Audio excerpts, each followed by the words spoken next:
नमस्कार, स्वागत है आप सभी का सी न्यूज भारत में। मैं हूं आपके साथ ज्योति श्रीवास्तव। वक्त हो चुका है गुजरात बुलेटिन का। गुजरात बुलेटिन में दिखाएंगे अहमदाबाद में कैसे एक BMW ड्राइवर ने एक युवक की पिटाई कर दी और अहमदाबाद में कैसे नगर निगम के दक्षिण पश्चिम जोन कार्यालय पर नकली नोट फेंककर विरोध प्रदर्शन किया गया। साथ ही दिखाएंगे वडोदरा में कैसे सड़क निर्माण में किया गया घटिया सामग्री का इस्तेमाल लगा आरोप। ऐसी तमाम खबरों पर विस्तार से होगी चर्चा।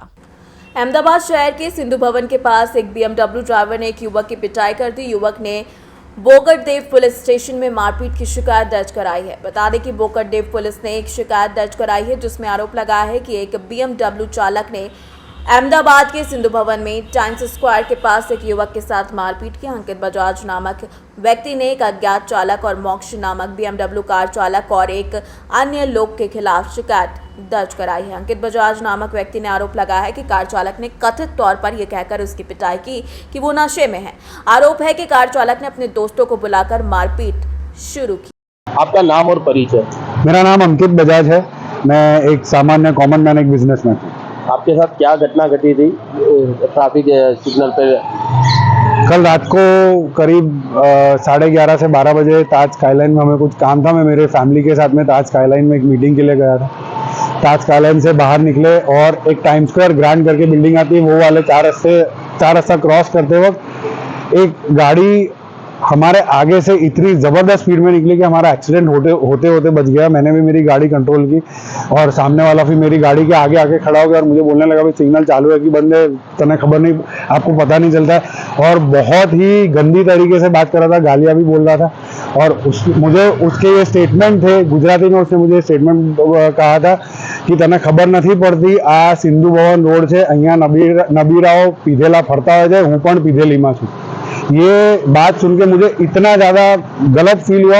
आगे जाके उसने गाड़ी मेरी गाड़ी के आगे खड़ी रख दी और फिर मैं गाड़ी में से बाहर निकला। वो आके गाली गलौज कर रहा था। मैंने उसे धक्का मारा। मेरी साथ में मेरी फैमिली और मेरा बच्चा था। मेरा बच्चा पीछे सो रहा था। मैं अपने आप को बचाने के मैंने उसे धक्का मारा और उसे एक थप्पड़ मारी। उसने अपने दोस्तों को बुला के लगभग 10-12 जन आ गए और वहाँ पे बहुत मारामारी करी मेरे साथ में। फिर आपने इस चीज़ को लेकर पुलिस स्टेशन में फरियाद वगैरह कुछ की हुई? मैंने इमरजेंसी नंबर 100 नंबर पे फ़ोन किया। पहली बार जब मैंने फ़ोन किया तो उनके सर्वर में कुछ प्रॉब्लम थी। उन्होंने कहा कि आप फ़ोन काट के वापस फ़ोन कीजिए, अभी हमारे सर्वर में कुछ प्रॉब्लम है, हम लिख नहीं पा रहे हैं। बोला ठीक है। मैंने फ़ोन काट के वापस फ़ोन किया तो उस समय फ़ोन कॉल का जवाब नहीं आया, फ़ोन कॉल रिसीव नहीं हुआ। फाइनली तीसरी बार फ़ोन करने पे उनकी बात हुई, तब तक मेरे दूसरे कुछ दोस्त भी आ गए थे। उन्होंने उनके फ़ोन से ट्राई किया और उनके फ़ोन से कंट्रोल रूम में मैसेज 100 नंबर के ऊपर मैसेज किया।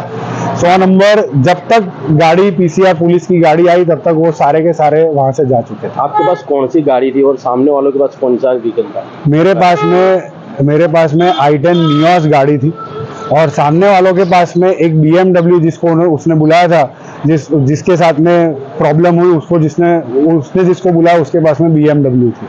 वो BMW में से करीब 4-5 जन निकले। उसके अलावा एक और गाड़ी थी, वो कौन सी गाड़ी थी मैं नहीं देख पाया क्योंकि वो लोग मुझे मार रहे थे और मैं मेरे सर के ऊपर हाथ रख के मैं नीचे हो गया था ताकि मुझे बहुत ज़्यादा लगे नहीं। मेरे नाक पे उन्होंने मारा, मेरे नाक से थोड़ा सा खून निकल रहा था। अभी भी मेरी नाक पे थोड़ा सा सूजन दिख पाएगा। अभी आप पुलिस स्टेशन आए, बोड़ेजो पुलिस स्टेशन, तो आपको यहाँ से कैसा रिस्पॉन्स मिला? पुलिस वालों ने आपको क्या संतोषकारक जवाब दिया और क्या बताया, क्या उस आरोपी को पकड़ने के लिए क्या बात की गई है? मुझे बोड़कदेव पुलिस स्टेशन पर पुलिस चौकी से फ़ोन आया था। उन्होंने मेरा जवाब लेने के लिए मुझे बुलाया था। उन्होंने बहुत अच्छी तरह मेरा जवाब लिया। PSI साहब से भी बात हुई। PSI साहब ने भी मेरे से बहुत अच्छी तरह बात करके जवाब लिया। यहाँ पे फिर पुलिस स्टेशन में मुझे भेजा गया। पुलिस स्टेशन में मैं PI साहब से मिला। PI साहब ने भी बहुत अच्छी तरह मुझे सहकार दिया और उन्होंने कार्रवाई करने का आश्वासन दिया। उन्होंने उनकी टीम को ये कह दिया कि CCTV कैमरा का फुटेज भी मंगवाई और जिसका नाम लिखा है या जो गाड़ी का नंबर लिखा है उन्हें बुला के उनके ऊपर कड़क कार्रवाई की जाएगी। गाड़ी वाला कौन था वो मालूम है आपको? गाड़ी वाले का जो पहले जिसके साथ में ये प्रॉब्लम हुआ था उसका नाम नहीं पता, लेकिन उसने जिस अपने दोस्त को फोन करके बुलाया था उसका नाम मोक्ष था, जो BMW लेकर आया था। अहमदाबाद से सी न्यूज संवाददाता योगेश गोस्वामी की रिपोर्ट। गुजरात के अहमदाबाद में वेजलपुर स्थित राष्ट्रपाल सोसाइटी के निवासियों ने नगर निगम के दक्षिण पश्चिम जोन कार्यालय पर विरोध प्रदर्शन करते हुए नकली नोट फेंके। सिद्धि बिल्डर्स एंड डेवलपर्स ने 2 साल पहले निवासियों से कहा कि उनकी जमीन सरकारी है और मकान तोड़कर नए फ्लैट बनाए जाएंगे, जिससे लगभग 150 लोग अपने घर छोड़कर चले गए। लेकिन 20 परिवारों ने विरोध किया। इस निवासियों का आरोप है कि इस नगर निगम ने बिल्डर के कहने पर गलत नोटिस देकर मकान खाली कराने की धमकी दी। अगर 5 दिन में समाधान नहीं हुआ तो वे कानूनी कार्यवाही करेंगे और बड़े पैमाने पर विरोध प्रदर्शन करेंगे। જીતેન્દ્ર ઉપાધ્યાય છે, હું આ સેટેલાઇટ વિસ્તારમાં જ રહું છું અને એક સામાજિક કાર્યકર્તા છું. હાલમાં જ સેટેલાઇટ વિસ્તારમાં Rashtrapal cooperative housing society Times of India road ઉપર આવેલી છે. એક પ્રાઇવેટ સોસાયટી છે. એ પ્રાઇવેટ સોસાયટીમાં લગભગ 200 જેટલા મકાન હતા આજથી 2 વર્ષ પહેલાં. સિદ્ધિ બિલ્ડર્સ દ્વારા લગભગ 180 મકાનોના માલિકોને એવું કીધું કે આ જમીન સરકારી માલિકીની છે, કોર્પોરેશનની છે, એટલે તમે તાત્કાલિક ખાલી કરી નાખો, તમને અહીંયા અમે ફ્લેટ આપીશું. એ રીતે ધમકાવી અને લગભગ 180 મકાનોને ખાલી કરાવી અને મકાન પાડી દેવામાં આવ્યા. પરંતુ 20 મકાન એવા હતા કે જે લોકોએ લડત આપી એ લોકોએ મકાન ખાલી કરવાની ના પાડી, એટલા માટે કે આ પ્રાઇવેટ કોઓપરેટિવ હાઉસિંગ સોસાયટી હતી એટલા માટે. એટલે ના છૂટકે એમણે જે ના મકાન ના આપ્યા એટલે બિલ્ડર દ્વારા એમને માનસિક ત્રાસ આપવામાં આવ્યો. એમના લાઇટના કનેક્શન 1.5 વર્ષ પહેલાં કાપી નાખ્યા, પાણીના કનેક્શન કાપી નાખ્યા, છતાં એમણે લડત ચાલુ રાખી અને લાઇટના કનેક્શન ને પાણીના કનેક્શન ચાલુ કર્યા. એમના 1.5 વર્ષ જેટલો સમય થઈ ગયો. જે જૂના મકાન ખાલી કરીને જતા રહ્યા હતા એમને 2 વર્ષનું કમિટમેન્ટ બિલ્ડરે આપ્યું હતું. હાલમાં ત્યાં કોઈ ખાડો બી નથી ખોદાયેલો અને જે રહેવાસી ત્યાં રહે છે એમને બિલ્ડરના લુખાઓ દ્વારા હેરાન કરવામાં આવે છે, માનસિક ત્રાસ આપવામાં આવે છે અને કહેવામાં આવે છે કે આ સરકારી પ્લોટ છે, તમે તાત્કાલિક ખાલી કરી નાખો, નહીતર કોર્પોરેશન આ તમારું પાડી દેશે, એમ વારંવાર ધમકાવવામાં આવે છે. બિલ્ડર સિદ્ધિ બિલ્ડર્સ છે. ધમકી એમનો કોઈ વચેટીઓ છે જે માલધારી સમાજમાં છે, એ વચેટીઓ એમને ધમકી આપે છે કે મકાન ખાલી કરી નાખો, નહીતર તમને અહીંથી મકાન તમારા પાડી નાખશો અને તમને કઈ મકાન મળશે નહીં. આ મકાન લગભગ 41 વર્ષ જૂના છે. ખાલી કરાવવાનું કારણ મુખ્ય કારણ એવું કે બિલ્ડર જે છે આ જગ્યા છે 100,000 વાર જમીન છે. આ 100,000 વારની જમીનની જો કિંમત ગણો અત્યારે સેટેલાઇટ વિસ્તારમાં તો લગભગ 2,000 કરોડથી ઉપર થાય છે. એટલે બિલ્ડરે એવા કમિટમેન્ટ કર્યા હોય કે અમે અહીંયા જે મકાન છે એ 5,000 વારમાં મકાન બનાવી અને બાકીના 11,000 વારનો અમે અમારી રીતે જે બી ઉપયોગ કરવો એ કમર્શિયલમાં ઉપયોગ કરી અને 500 થી 1,000 કરોડ રૂપિયા અમે કમાઈ લઈશું, એવો ઇન્ટેન્સ બિલ્ડરનું અમને લાગે છે. અત્યારે તમે આ દક્ષિણ પશ્ચિમ ઝોનની ઓફિસ આવ્યા છો, અહીંયા આવવાનું મુખ્ય કારણ શું હતું અને અહીંયા આવીને કોને મળ્યા હતા? અમે દક્ષિણ પશ્ચિમ ઝોનમાં આવવાનું કારણ આ પ્રશ્ન લગભગ 2 વર્ષથી ચાલતો હતો. અમે મુખ્યમંત્રીને બી ફરિયાદ કરેલી આ લોકોને જે માનસિક ત્રાસ આપતા હતા એના અનુસંધાનમાં. ત્યારે અહીંના લોકલ પોલીસ સ્ટેશને લોકલ લોકોને બોલાવી અને બિલ્ડરે એવી બાંયધરી આપેલી કે ભાઈ હવે તમને હેરાન નહીં કરીએ.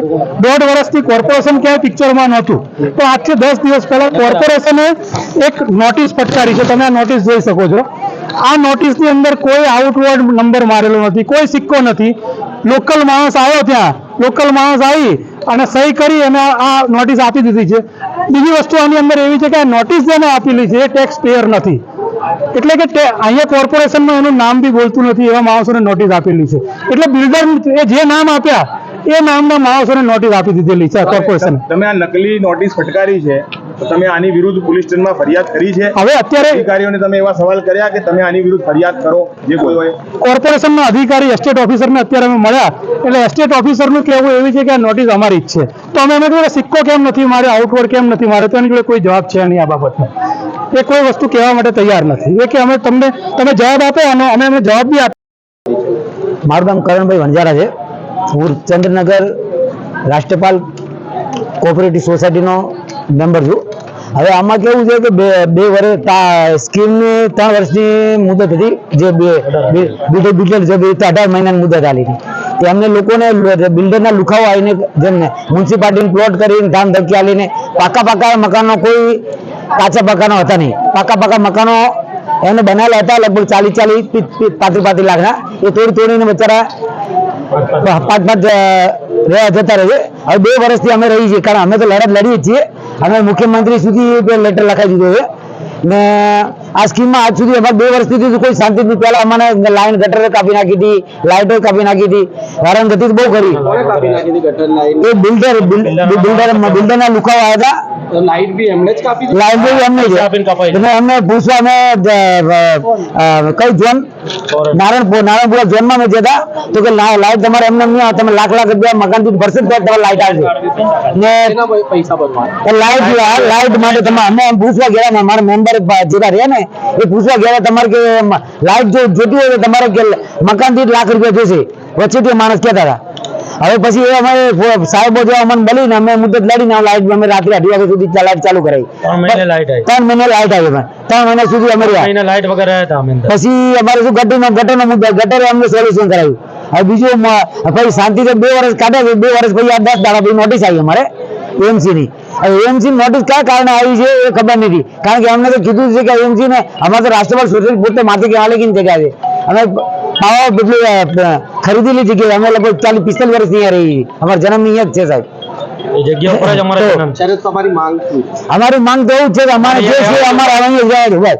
અમારે કઈ કરવું અમારે આવવાનું નહીં. મેટ્રોમાં જેમ છે એમ અમારા મહેનત છે ને જે છે એ લોકો પાસે આવવા માંગે છે. અમારે કેટલા જણા હરામ ભરે અડધા તો મરી ગયા છે સાહેબ. બિલ્ડર જોડે પૈસા લીધા હતા, અમે પૈસા તમને આપવા તૈયાર છીએ. બિલ્ડર જોડે તમે મોઢું ખોલો, તમે આપી. હવે અમારે કઈ થઈ ગયું, જવાબદારી તમારી રહેશે. अहमदाबाद से सी न्यूज संवाददाता यज्ञेश गोस्वामी की रिपोर्ट। गुजरात के वेजलपुर गांव में आरसीसी सड़क निर्माण में घटिया मटेरियल्स का इस्तेमाल होने की शिकायतें सामने आई। वाघोटिया के एक पत्रकार ने सड़क निर्माण की जानकारी लेने के लिए सरपंच परमार घनश्याम भाई से सवाल किए तो वो क्रोधित हो गए। बता दें कि कहा कि उनके पास इस सड़क से संबंधित कोई कागजात नहीं है। पत्रकार ने दावा किया कि सरपंच ने फोन पर धमकाया और कागजात के लिए तालुका पंचायत से बात कही। गांव में ये चर्चा है कि गांव में पहाड़ियों से लाल मिट्टी का पत्थर इस्तेमाल किया जा रहा है, जिससे निर्माण की गुणवत्ता पर सवाल उठ रहे हैं। इस मामले में तालुका विकास अधिकारी को सूचित किया गया और अब लोग उच्च अधिकारियों से जांच की मांग कर रहे हैं। કોણ કોન્ટ્રાક્ટર કોણ છે એ કહે છે કે સરપંચ જાતે કરાવડાવ બરાબર છે, તો તમારા ભાઈ ના માગે કોની પાસે માગીએ કમ એટલે તાલુકાની અંદર લે આ કામ તમે નથી કર્યું. મેં કરું છું, હું જાતે જ પંચાયત કરે છે, કોન્ટ્રાક્ટર કરી લે. પંચાયત કરે જાતે, પંચાયત કરે તમે જાતે કરો છો ને, તો તમારા માગી શકું ને મેં? તું જાને પણ ભાઈ એસ્ટિમેટની નકલ મેં તમારા પાસે માગી શકું ને? તું કોણ છે? મેં પત્રકાર છું સ્થાનિક, પૈસા નથી જોતા મારે, ખાલી ટ્રેક્ટર હટાવવાનું કીધું ને તમને મેં. ટ્રેક્ટર કામ ચાલે છે, તમે એસ્ટિમેટની નકલ આપો ને. બીજી બધી વાતો એસ્ટિમેટની નકલ તમે બધે જઈશ, મેં બધે જઈશ, મેં બધે જઈશ. સાંભળી લો, તમે મને નકલ આપો ખાલી મને. રોડ બની જાય પછી ગાડી રોડ એવું નથી કે રોડ બની જાય. રોડ બનાવો, રોડ બની જાય, રોડ બનાવો, રોડ બનાવો. બગાડવું છે, રોડ બનાવો. બગાડવો નથી મારે, મને એસ્ટિમેટ નકલ આપો. બંધ કરાવી દો, હા કોમ બંધ કરાવી દો. તમે એસ્ટિમેટની નકલ આપો. ગાડી હવે આવશું. તમે જેને બોલાવો એને બોલાવો, જેને બોલાવો એને બોલાવો. તમે એસ્ટિમેટ નહીં આપું, જા તું તાલુકા જલ્દી જા, તાલુકા જલ્દી જા. બરાબર, એસ્ટિમેટ નકલ નહીં આપો. મારી પાસે નહીં તો હું તને કઈથી આપું. તમે કોણ કહો તો કોન્ટ્રાક્ટરનો નંબર લાવો. ચાલો કોનો કોન્ટ્રાક્ટ કોનો છે? કોન્ટ્રાક્ટ ડ્રાઈવર બરાબર. તો તમે નાહ્યા કેમ આવતા? તમારા ગામની ફરજ નથી બનતી તમારી? તમારે ઉભું રહેવાની. મારે વાઘોડે જવું છે. તમે મને ઓળખો નહીં. હા, તમે મને ઓળખો નહીં બરાબર. એક મીટિંગ આપણા ગામમાં થયેલી યાદ હોય તો છે યાદ, છોકરી વખત. હા હા હા હા. અને આજે બીજી વખત ભેગા છે આપણે બરાબર. એટલે એસ્ટિમેટ હું લઈને આવ્યો છું. હા હા. એટલે પંચાયતમાં આવી જાય તને એસ્ટિમેટ બતાવી દઉં બરાબર. કોણ બોલો? ઘનશ્યામ આકડિયાપુરા સરપંચ. આકડિયાપુરા પેલું વેરા ગામનું ને? વેજલપુર. હા વેજલપુર ને.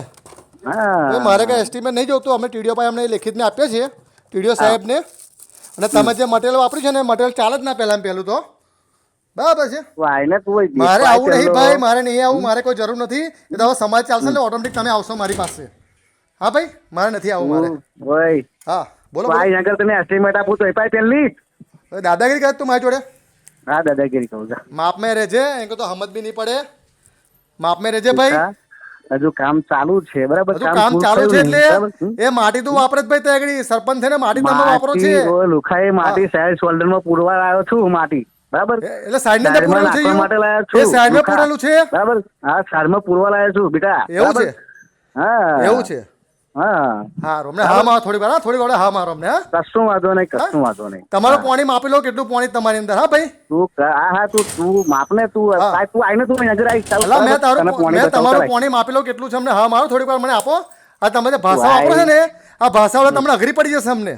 તને ખાલી જવા ના દીધો મારો સાહેબ, તને ખાલી જવા ના, ચાલુ રોડે જવા દઉં તને. મારી વાત સાંભળો, એટલે તમે ધમકી આપો છે. તને મેં એવું કીધું કે તારા તપેલા હોય હું જ કીધું. એવું કહું, તપેલાની વાત છોડ દો, કામની વાત કરો. તપેલાની વાત છોડ, કામની વાત કરો. તમે કાયદેસરનું કામ કરો. તમે કાયદેસરનું કામ કરો. મારો સાબર મેં તને તમે કાયદેસરનું કામ કરો છો. બંધ કર તારી વાત સાંભળ. વાત નીકળી જાય કે તાજો નવરો નથી વાત કરવા માટે. મારી વાત સાંભળ પછી તું बोल।